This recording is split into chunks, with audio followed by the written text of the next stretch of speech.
جب ایک قوم یہ فیصلہ کرے اور جی دیکھیں عمران خان نے وہ دیکھیں کیا کہہ دیا، وہ روس چلا گیا جی، امریکہ ناراض ہو گیا، اچھا جی اس نے نریندر مودی کو کہہ دیا کہ وہ ہٹلر سے انسپائرڈ ہے، دیکھیں انڈیا کو ناراض کر دیا، وہ کشمیریوں کے لیے کھڑا ہو گیا، دیکھیں جی وہ کیا کر دیا، یہ کیا کہتے پھر رہے ہیں، وہ جی ہمیں آئسولیٹ کر دیا۔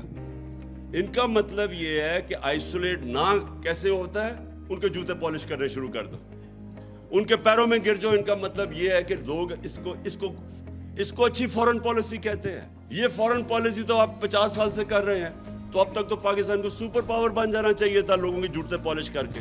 کبھی سنا ہے کسی قوم نے جا کے اپنے کسی اور کی جنگ میں 80,000 اپنے لوگ قربان کر دیے؟ کوئی دنیا میں اس کی مثال ہے؟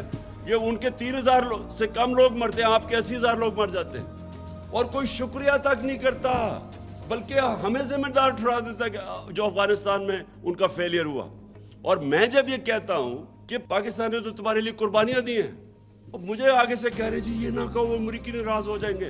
میں صرف آپ کو یہ چیزیں اس لیے بتا رہا ہوں کہ اگر اس طرح کی ہم اپنے آپ کو ذلیل کر کے سمجھتے ہیں کہ پاکستان کوئی پیر پہ کھڑا ہو جائے گا، غلط فہمی میں نہ رہے۔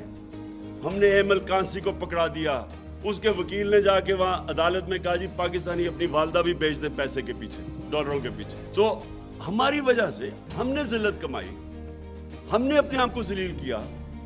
اس کو دوسرے کو ایک رمزی یوسف اس کو پکڑا دیا، ریمنڈ ڈیوس نے دن دہاڑے آ کے 2 پاکستانیوں کو قتل کر دیا، وہ چپ کر کے اس کو واپس بھیج دیا۔ پھر 400 ڈرون اٹیک کر دیے۔ کبھی ہوا ہی نہیں کہ دنیا کی تاریخ میں کہ آپ ان کی جنگ لڑے ہیں، وہ آپ کے اوپر ہی ڈرون اٹیک کر رہے ہیں۔ اس کی کوئی مثال نہیں ہے۔ اس سے اگر ہم نے یہ جوتے پالش کیے اتنی شیملیسلی اپنے آپ کو ذلیل کر کے، کیا اس سے کوئی فائدہ ہوا پاکستان کو؟ آج گرے ہوئے پیروں میں۔ اس طرح کبھی قوم نہیں بنتی، کبھی آج تک دنیا کی تاریخ میں قوم نہیں بنی۔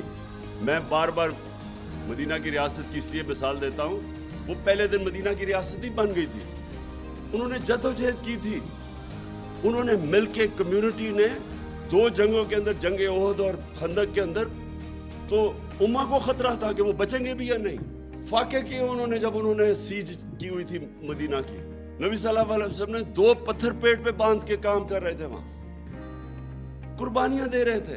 قومیں قربانیاں دے کے بنتی ہے، بھکاریوں کی طرح بھیک مانگ کے جوتے پالش کر کے کوئی قوم نہیں بنی آج تک۔